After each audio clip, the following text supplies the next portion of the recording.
So চলো আজকে দিনটা এখান থেকে শুরু করা যাক। আমি অ্যাকচুয়ালি বগুড়া থেকে ব্যারাকপুরের দিকে যাচ্ছিলাম, আর সেখান থেকে রেডি হয়ে আমি গেছিলাম আমার একটা ফ্রেন্ডের সাথে দেখা করতে। তো আমরা এখানে স্টেশনে চলে এসেছি, আর এটা হচ্ছে সাউথ কলকাতার দিকে স্টেশন। আর মিট মাই ফ্রেন্ড জয়শ্রী, হ্যাঁ ওর নামও জয়শ্রী। আর এখানে এসে দেখছি একটা পুরো ফাঁকা ট্রেন ছিল, আর ফাঁকা ট্রেন, আমরা দুজন ফাজিলামি বদমাশি তো এটা হবেই। দেখতেই পাচ্ছ আমরা এখানে কি করছি। কিছুই না, অ্যাকচুয়ালি একটা ছোটখাটো শুটিং মতো করছিলাম, যেটা একদমই বিচ্ছিরি একটা ভুংবাং অবস্থা। রিল লাইফ হোক আর রিয়েল লাইফ, আমাদের খুশি তো চলতেই থাকবে। সেদিন আমরা অ্যাকচুয়ালি গেছিলাম সরোবরে, হ্যাঁ দুপুর নাগাদই গেছিলাম, আর পৌঁছাতে প্রায় বিকেল।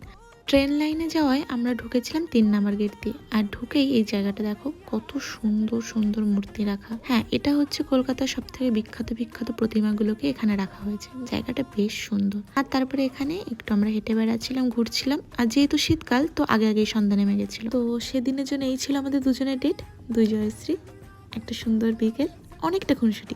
তো টাটা।